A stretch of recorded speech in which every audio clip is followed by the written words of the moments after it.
Hello everybody, it is Jamarcus, and I'm here with finals of the PUDL. This was the first draft league I ever joined, and somehow I found myself in the finals match.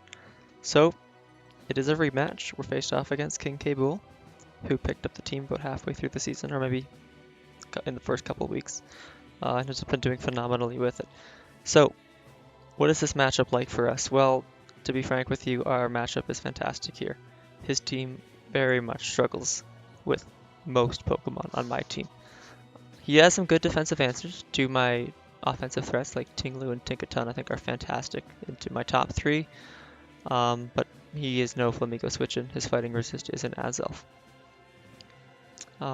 His flying type doesn't resist fighting, his fairy type doesn't resist fighting, so that is how that ended up happening. And then obviously I have Scrappy for that. So what did we bring the first time around, and what's going to change? I brought Banded Dragapult last time. That's not showing up this time. It's a little inconsistent, I think. Tinkaton is definitely coming to this game, I think. And it probably doesn't even want to Terra. That Steel Fairy typing is just so good. So if I can force that thing to Terra, fantastic. Now there's no Dragon Resist. I don't think Orthram's showing up. But Banded didn't seem great. I think he's definitely going to bring a Scarfer, because last time he had a big problem with Scarf Flamigo. It just outsped and killed his offensive threats. So I think he's going to bring a faster Scarfer this time, probably Staraptor, maybe Wake or Azelf, probably not Cinderace. So I'm very much expecting Scarf Staraptor or Azelf or Wake going into this match. As for the rest of my team, Berserker is not showing up. Dunsparce, I considered it, but it's just too weak to hazards. I think a lot of hazards are going to be going up this game, and I don't really want to bring Serena just because I'm bringing Dunsparce. I had Serena on the team at first, but eventually dropped it for Overquill because I needed some defense for switching in to Staraptor and Cinderace. I also brought a defensive Deoxys last time, and that almost the exact same set showed up. Let's just take a look at it though. So I'm bringing Choice Band Flamigo this time around, not Scarf. I expect them to bring Scarfers to outspeed Scarf Flamigo, so I want Choice Band. Choice Band is cleanly OHKOing most Pokemon of this team. Max Defense Tinglu sometimes lives. Iron Hands usually will live depending on the set. Alomomola always gets 2-hit KO'd. And then Azelf takes about 85-90%, putting it in range of Aqua Jet. Everything else, maybe defensive Sinistcha lives. But close combat is wall breaking this team. Nothing wants to switch in. And Flamigo actually has a lot of opportunities to come in. It can safely switch in on Tinglu, usually, unless they're running Zen Headbutt, or they're really like max attack or something. Which would mean it handles Dragapult far worse, so I'd be okay with that. Next up is Specs Moltres. I know Moltres hasn't shown up too much, but I thought it was fantastic this game. It's a pretty good switch into Cinderace. It's fantastic into Tinkaton. It can take a Thunder Punch. It can take moves from Tinglu. It can take a hit from Azelf. Even take a hit from like Scarf Staraptor. It's going to take a hit from anything and do huge damage. These EVs, I think it's enough defense to live Adamant Banded Gunk Shot from Cinderace. The Spadef, I think, is for Specs Thunderbolt from Azelf. I'm very scared about Azelf this game, honestly. I think a lead Azelf with Stealth Rocks, Explosion could be bad. They could set up Trick Room, a Scarf, like I mentioned earlier. I think there's a lot of good Azelf sets that could show up here. Next up is Overquill. Citrus Berry just helps me live hits from Staraptor. Let's say I'm at 60%. That's in range to get 2-hit KO'd by a Staraptor, a Scarf Staraptor. But with the Citrus Berry, I'm out of range of the second Brave Bird, which lets me crunch, do big damage, or toxic, something like that. This set is pretty much hard-walled by Tinkaton, but I think that's okay because Moltres is pretty damn good into Tinkaton.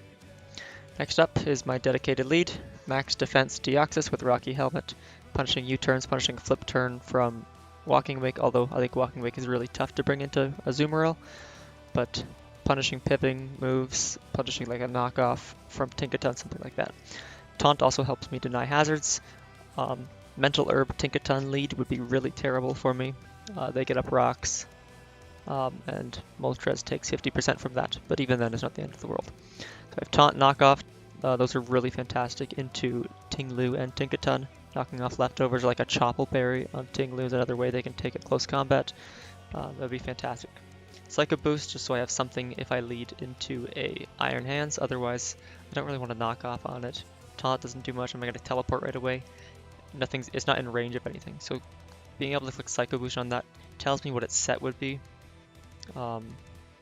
Is it Assault Vest? Are they max PUDL? Something like that. It would also put them in range of close combat and maybe Hurricane. Next up is Dragapult. This is kind of my win con. It's not a great, like, solid win con, but it can work.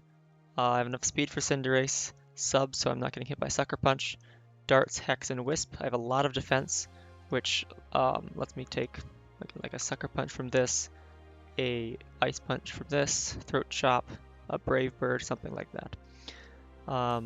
Naive, because I don't really see myself taking a special attack this game. Maybe Scald, maybe a Psychic or Dazzling Gleam, or maybe a Hydro Steam. But for the most part, just defensive Dragapult with max attack. Darts does a lot of damage to a lot of things. Hex and Wisp are really helpful here as well. Last Pokemon is Azumarill. This is pretty much just here for Walking Wake. Walking Wake's gonna have a real tough time with this thing. I'm bringing Lumberry because I kept getting Scald burned by Wake in mocks. That's what Lumberry's for. I had Custap Berry at first, which was also really good, but decided to go with Lum. This defense, I think it's for a Thunder Punch from Iron Hands. Speed is just a little bit of speed if an Iron Hands or Tinglu are trying to speed creep me. And then just Liquidation, Play Rough to hit hard, knock off so I can do something to Alomomola. And then Aqua Jet is helpful for picking off Cinderace and maybe a weakened Staraptor. So that's the team I brought. I'm very happy with this team. I think it's probably the best team I've brought all season long, which makes sense because it's playoffs.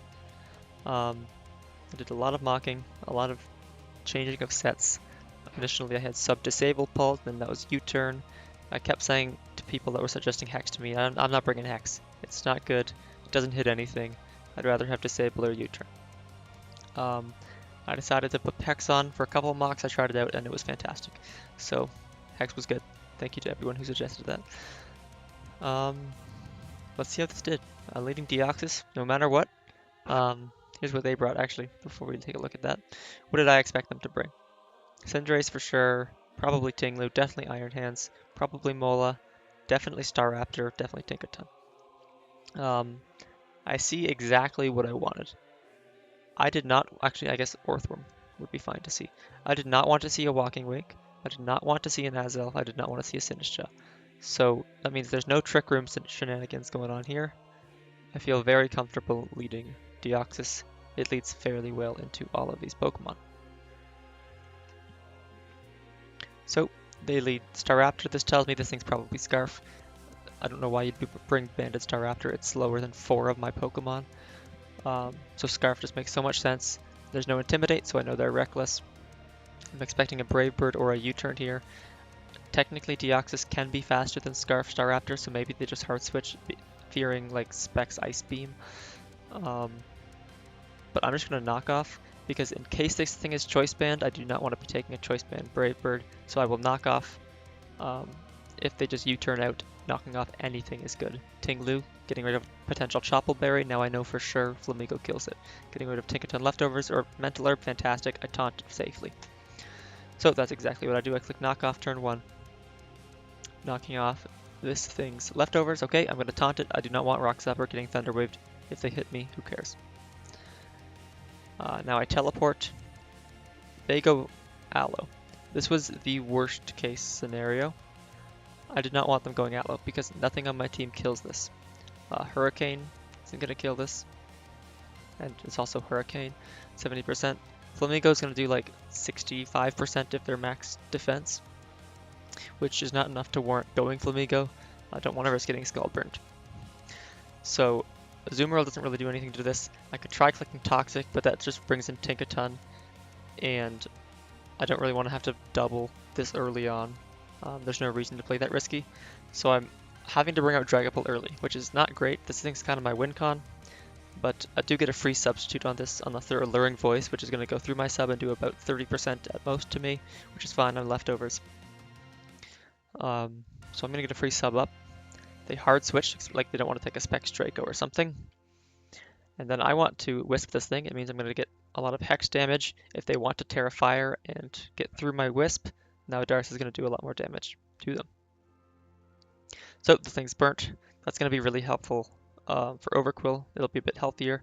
Azumarill can switch in pretty safely on this now, and Flamigo is not going to be taking much from Play Rough. So getting this thing burnt is fantastic. They Encore me, which is fine. That means I probably have to just switch here. I could stay in and Wisp again, but I figured they would just click Play Rough to break my sub, or Gigaton Hammer or something, or Knockoff. So I switched to Moltres. In hindsight, they could have knocked off there, and losing my specs kind of sucks because now Aloe just stalls me out. Hurricane, if it's Spadef, they're going to live too.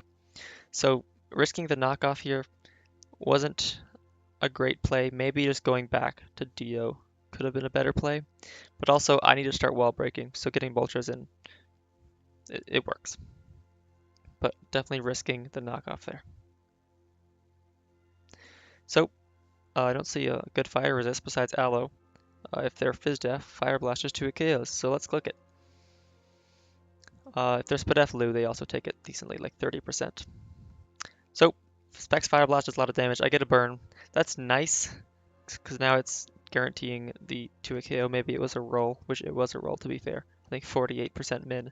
So it's a roll in my favor, so that burn didn't really matter. If anything, I kind of didn't want that thing to get burnt, because I want to Toxic this thing with Overquill, so I can check it safely. If I just burn it with like Wisp Dragapult or something, this thing can stall me out decently. Now I have Hex now though. When I lost to this thing in Mox, it was because I only had Dragon Darts and got stalled out, which is one of the reasons I put on Hex. So Fire Blast, that's all we're clicking. I want to kill this thing. They sacked Tinkaton. Phenomenal for me. They didn't want to bring in Tinglu here.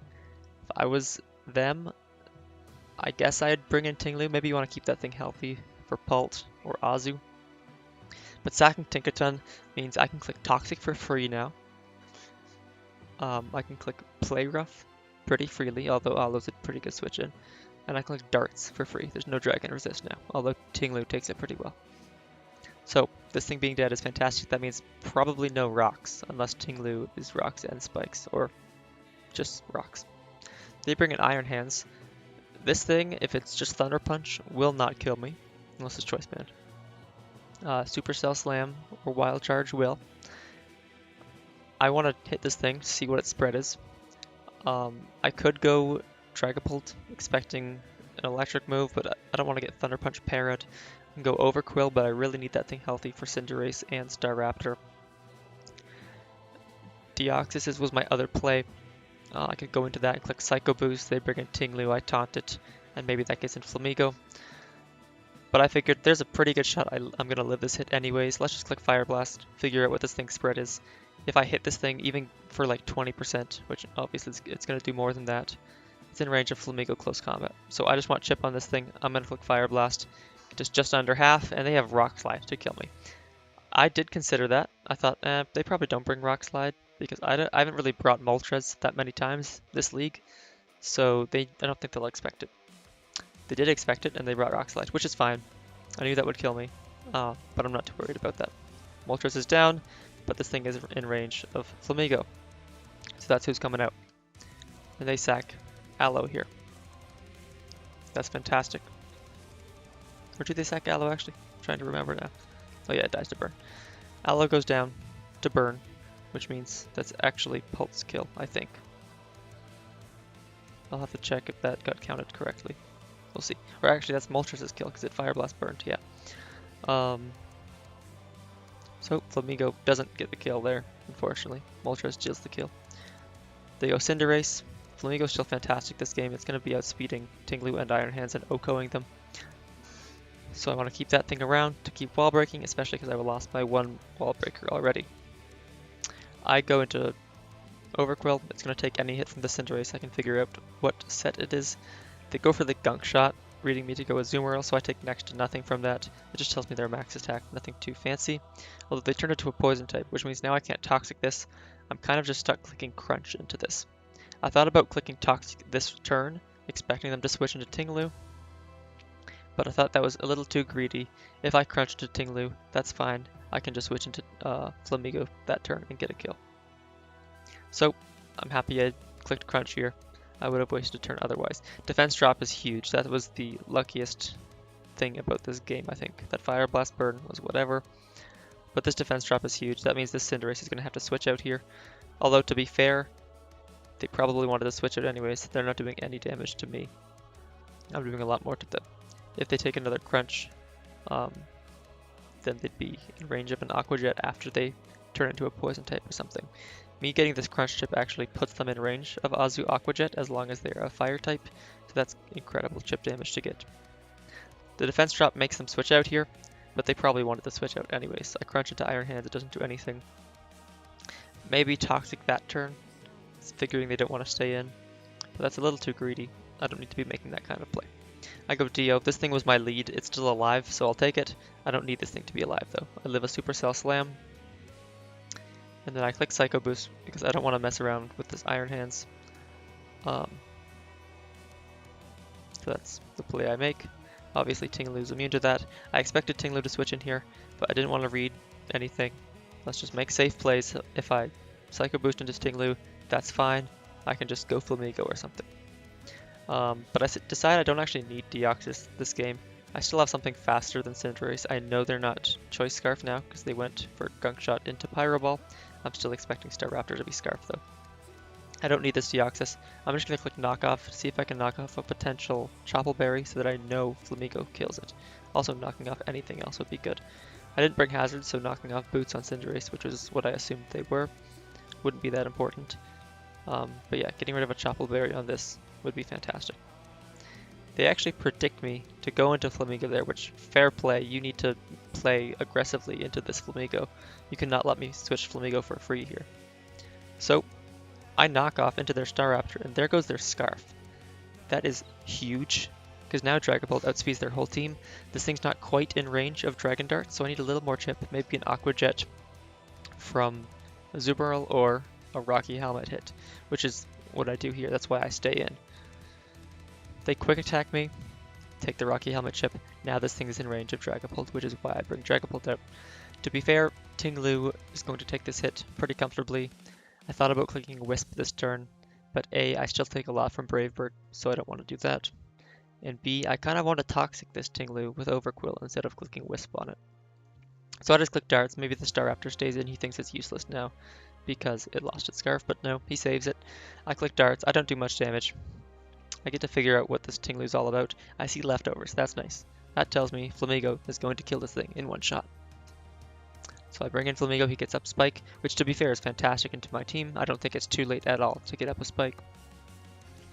But I will click Close Combat, sacking Iron Hands, not surprising at all. And out comes Staraptor again to revenge kill.